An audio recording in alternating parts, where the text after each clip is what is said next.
Last year जहां India की growth rate 6.5% थी और सारे स्टेट्स 5 से 9% की ग्रोथ कर रहे थे, सिर्फ इस स्टेट की ग्रोथ डबल डिजिट में होकर 11.19% थी। आज इंडिया में से एक्सपोर्ट होने वाले हर 10 में से 8 आईफोन इसी स्टेट से एक्सपोर्ट होते हैं। चाइना के बाद एप्पल की सबसे बड़ी फैक्ट्री इंडिया के इसी स्टेट में है। पूरे इंडिया में सबसे ज्यादा फैक्ट्रीज इसी स्टेट में है, जहाँ 40,000 से ज्यादा फैक्ट्रीज है और मैन्युफैक्चरिंग स्टेट की जीडीपी में 40% कंट्रीब्यूट करता है। मैं बात कर रहा हूँ तमिलनाडु की। So Tamil Nadu has achieved the highest real economic growth rate in India of 11.19%. The Hyundai to build shipyard in Tamil Nadu.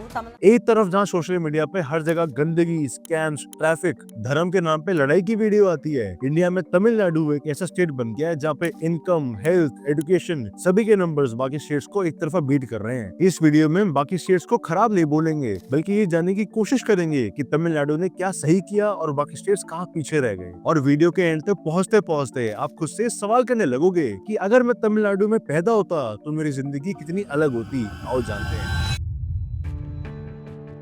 आज तमिलनाडु की इकोनॉमी 30 लाख करोड़ को क्रॉस कर चुकी है और पूरे इंडिया की सेकंड लार्जेस्ट इकोनॉमी है। सिर्फ एक साल में ही तमिलनाडु की जीएसडीपी 26.9 लाख करोड़ से बढ़कर 31.1 लाख करोड़ तक पहुंच गई है, जो 16% की नॉमिनल ग्रोथ है और इंडिया में सबसे फास्टेस्ट है। असली पिक्चर तब दिखती है जब स्टेट की पर कैपिटा इनकम देखने को मिलती है। आज तमिलनाडु की पर कैपिटा इनकम 4,03,000 रुपए है, जो की नॉर्थ इंडिया के हर स्टेट से ज्यादा है और इंडिया के एवरेज का 162% है। यूपी, मध्य प्रदेश, राजस्थान, बिहार इन स्टेट्स का नंबर तो सिर्फ 70,000 से 2 लाख तक ही है और इसका इम्पैक्ट ग्राउंड रियलिटी पर क्लियरली दिखता है। आरबीआई के नंबर्स दिखाते हैं कि तमिलनाडु का क्रेडिट डिपॉजिट रेशियो 117% है। इसका सीधा मतलब ये बनता है कि स्टेट के बैंक जितना पैसा इकट्ठा कर रहे हैं उससे ज्यादा वो लेंड कर रहे हैं। कंपेयर करें उसे ऑल इंडिया के एवरेज से तो इंडिया का सीडीआर 80% के आसपास ही है। जहाँ पे सीडीआर हाई होता है वहाँ पे कैपिटल फ्लो इकोनॉमी में दिखता है, वहाँ पे ज्यादा फैक्ट्रीज लगती है, बिजनेसेस एक्सपैंड होते हैं और जॉब जनरेट होती है। इसी वजह से तमिलनाडु लगातार इंडिया के उस स्टेट्स में काउंट होता है जहाँ पे ज्यादा फैक्ट्रीज लगी हुई है, ऑर्गेनाइज सेक्टर की जॉब्स काफी स्ट्रॉन्ग है, इंडस्ट्रियल सेक्टर डाइवर्सिफाइड है और सर्विसेज का आउटपुट भी कंसिस्टेंटली ग्रो कर रहा है। और अनलाइक अदर स्टेट्स जहाँ पे स्टेट की ग्रोथ एक दो सिटीज तक लिमिटेड होती है, तमिलनाडु में ऐसा बिल्कुल भी नहीं है कि सारी ग्रोथ चेन्नई में ही है, बाकी सिटीज भी इक्वली ग्रो कर रही है। कोयम्बटूर का टेक्सटाइल और इंजीनियरिंग बेस, तिरुपुर का global garment exports ecosystem, Hosur का मैन्युफैक्चरिंग क्लस्टर, सालेम और मदुरई की सर्विसेज और एमएसएमई ड्रिवन ग्रोथ, ये सब मिलाकर डिसेंट्रलाइज्ड ग्रोथ मॉडल बनाते हैं जहाँ पे स्टेट की ग्रोथ हर जगह स्प्रेड हो रखी है। आज तमिलनाडु इलेक्ट्रॉनिक्स, ऑटोमोबाइल्स, टेक्सटाइल्स सब में लीडर बन चुका है। सिर्फ एक ही साल में इलेक्ट्रॉनिक एक्सपोर्ट्स 9.5 बिलियन डॉलर से 14.65 बिलियन डॉलर हो चुके हैं, जो 53% का राइज है। पिछले 5 सालों में ये एक्सपोर्ट 783% बढ़े हैं, जहां पर इंडिया के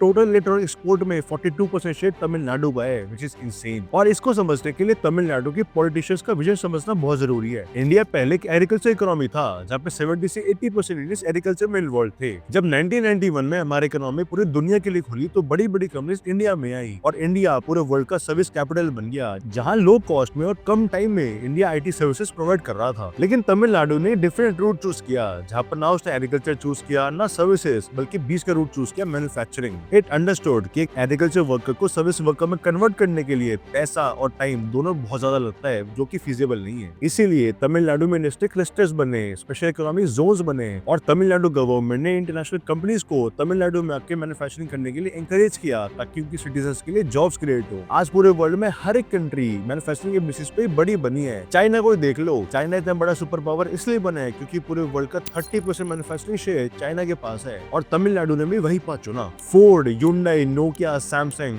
हर बड़ी कंपनी के लिए तमिलनाडु गवर्नमेंट ने रूल्स को ईज आउट किया, उन्हें सस्ते प्राइस पर लैंड प्रोवाइड करी और बड़े बड़े मैन्युफैक्चरिंग प्लांट सेटअप करवाए। गवर्नमेंट के 90s में किए हुए एफर्ट का रिजल्ट आज 2026 में भी दिख रहा है। तमिलनाडु की मैन्युफैक्चरिंग में ग्रोथ 14.7% पर चल रही है, जो कि नेशनल एवरेज से 4.5% ज्यादा है। बाकी स्टेट्स जहां सिंगल इंडस्ट्री को बड़ा करने में फोकस करते रह गए, तमिलनाडु ने पूरा मैन्युफैक्चरिंग का इकोसिस्टम बना दिया, जहां electronics, automobiles, EVs, textiles, renewable energy, engineering goods सब में तमिलनाडु लीड कर रहा है। और इसमें भी स्टेट ने क्वाइटली एक ऐसा सिस्टम बिल्ड कर लिया जिससे पैसा और टाइम दोनों बच रहा है। आज तमिलनाडु में 35 लाख स्मॉल और मीडियम स्केल की एंटरप्राइजेस रजिस्टर्ड हो गई है, जो कि बड़ी कंपनीज को सामान प्रोवाइड करते हैं। इन 35 लाख बिजनेसेस में 2.5 करोड़ लोगों को एम्प्लॉयमेंट मिला वैली है, प्लस मैन्युफैक्चरिंग टोटली इंटीग्रेटेड हो गई है, जहाँ पर तमिलनाडु में कोई भी फैक्ट्री को हर सामान लोकल ही मिल जाता है, किसी और स्टेट से इंपोर्ट करने की नीड नहीं पड़ती, जिससे टाइम और पैसा दोनों बचता है। आगे बढ़ने से पहले मुझे आप कमेंट से बताओ कि आपका फेवरेट स्टेट कौन सा है। सिर्फ 4 सालों में तमिलनाडु के मर्चेंडाइज एक्सपोर्ट सीधा डबल हो गए हैं, फ्रॉम $26 बिलियन टू $52 बिलियन, जो कि बहुत ही कमाल की बात है। तमिलनाडु आज मशीन प्रोडक्शन में इंडिया में नंबर 1 पर आता है, हेवी मशीनरी पर नंबर 2 पर आता है। तमिलनाडु की 40,000 फैक्ट्रीज में 25 लाख वर्कर्स काम करते हैं, जहां UP, Bihar, MP, Rajasthan, Haryana, Punjab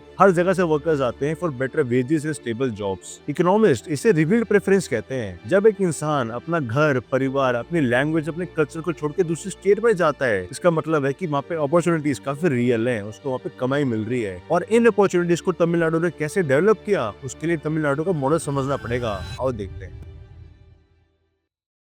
Tamil Nadu model कोई मिरेकल नहीं है, बल्कि एक कंसिस्टेंट पॉलिटिकल और सोशल मॉडल है, जिसे डेवलप होने में डेकेड्स लगे हैं, और इसे ब्रॉडली ड्रेविडियन मॉडल कहते हैं। ड्रेविडियन मॉडल का कोर काफी सिंपल है कि इकोनॉमिक ग्रोथ सिर्फ तभी पॉसिबल है जब साथ में सोशल जस्टिस भी चले। इसी थिंकिंग की वजह से तमिलनाडु ने सबसे पहले एजुकेशन को बेस बनाया। इंडिपेंडेंस के बाद जब बाकी स्टेट्स एजुकेशन के लिए कोई मॉडल ढूंढ रहे थे, तमिलनाडु के चीफ मिनिस्टर ने ऑलरेडी काम करना शुरू कर दिया था। हर 3 किलोमीटर में स्ट्रेटेजिकली स्कूल बनाया और हर बच्चे को मिड डे मील ऑफर करी, यानी बच्चे का स्कूल में खाना फ्री में हो जाएगा। 1950-60s में पेरेंट्स की सबसे बड़ी दिक्कत ये होती थी कि बच्चा भूखमरी से मर जाएगा, और तमिलनाडु गवर्नमेंट ने उसको सबसे पहले सॉल्व किया। उसके बाद इसे एक्सटेंड करके free uniform, shoes, text books भी दिए और कॉलेज स्टूडेंट्स के लिए फ्री लैपटॉप्स भी दिए, जिसका पर्पस था कि तमिलनाडु के बच्चे पढ़े लिखे और कमा के अपने स्टेट में इन्वेस्ट करें। तमिलनाडु ने काफी जल्दी समझ लिया था कि हमारा असली रिसोर्स ह्यूमन मैन पावर है, जिससे हमें स्किल बनाना है, और इसका इम्पैक्ट आज क्लियरली दिखता भी है। आज स्टेट की लिटरेसी 80% के ऊपर है, प्राइमरी एजुकेशन यूनिवर्सल हो चुकी है, और स्टेट का एनरोलमेंट रेशियो 47% है, जो कि पूरे इंडिया में हाईएस्ट है, और हमारी नेशनल एवरेज से 28% है। और सबसे इंपॉर्टेंट बात है कि तमिलनाडु में फीमेल एजुकेशन पर भी काफी ध्यान दिया गया है। तमिलनाडु में फीमेल का एनरोलमेंट रेशियो 47% है, जो कि काफी स्ट्रॉन्ग है, और इससे स्टेट को एक ऐसा बेनिफिट हुआ है जिसमें बाकी स्टेट में धूल चाटते रह गए हैं। 2022 के एनुअल सर्वे ऑफ इंडस्ट्री से according 14.9 lakh women workers India की फैक्ट्रीज में काम करती है, जिसमें से 42% सिर्फ तमिलनाडु में काम करती है। फॉक्सकॉन की फैक्ट्री जो श्रीपेरुपुर में लोकेटेड है और आईफोन बनाती है, वहाँ पे 41,000 वर्कर्स हैं, जिसमें 35,000 विमेन वर्कर्स हैं। यहीं पर बाकी स्टेट्स मात खा जाते हैं, क्योंकि वो पॉपुलेशन की 50% जनता को उसे यूटिलाइज नहीं कर पा रहे, क्योंकि वर्किंग कंडीशंस काफी अनसेफ है। हेल्थ केयर और सिर्फ ट्रांसपोर्ट नहीं है कि लड़के फैक्ट्रीज में काम कर सके, और तमिलनाडु ने ऐसे एनवायरनमेंट क्रिएट किया है ताकि उनकी विमेन अच्छे से काम कर सके। वो अपनी एंटायर पॉपुलेशन का फुल यूटिलाइजेशन कर रहे हैं। SDG index, social progress index, NITI Aayog, इन सभी के फ्रेमवर्क के अंदर तमिलनाडु कंसिस्टेंटली इंडिया के अंदर टॉप 3 में आता है। तमिलनाडु में लाइफ एक्सपेक्टेंसी 73.2 है, जिसमें नॉर्थ इंडिया में हिमाचल को छोड़ के सब स्टेट्स काफी नीचे आते हैं। MP, राजस्थान, यूपी में तो हाल बहुत ही खराब है, जहाँ पे नंबर 70 के भी नीचे है। सेकंड है इन्फेंट मोर्टेलिटी रेट, यानी पैदा होने के फर्स्ट ईयर में कितने बच्चे मर जाते हैं। तमिलनाडु में नंबर 13 पर 1000 लाइव बर्थ्स है, लेकिन जैसे आप नॉर्थ स्टेट्स को देखोगे, वहाँ पर आपको पूरा मैप लाल दिखेगा।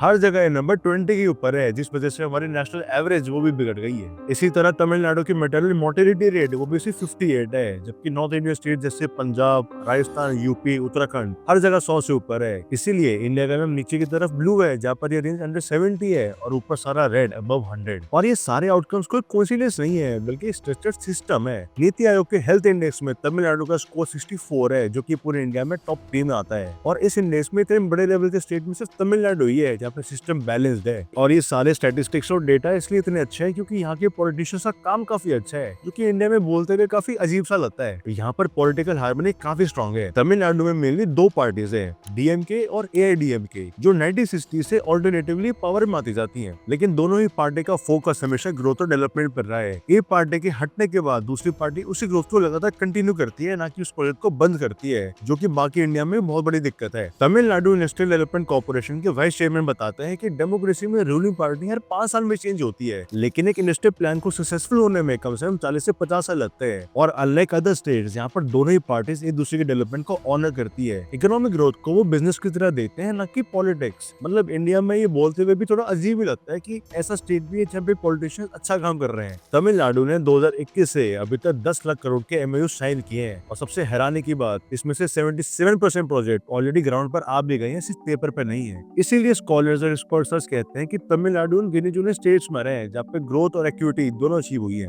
आज परफेक्ट तो तमिलनाडु में नहीं है। Caste tensions, regional disparities, fees और जेंडर वर्कफोर्स का सैलरी गैप, ये सब चीजें आज भी यहाँ भी एग्जिस्ट करती हैं। लेकिन स्टेट की डेवलपमेंट की बेसलाइन इतनी हाई है कि प्रॉब्लम्स को मैनेज किया जा सकता है। और यहीं पे नॉर्थ इंडिया और साउथ इंडिया के स्टेट्स में डिफरेंस देखने को मिल जाता है। नॉर्थ इंडियन स्टेट्स अभी भी डेवलपमेंट की बात ही कर रहे हैं और तमिलनाडु ऑलरेडी रॉकेट मोड में है।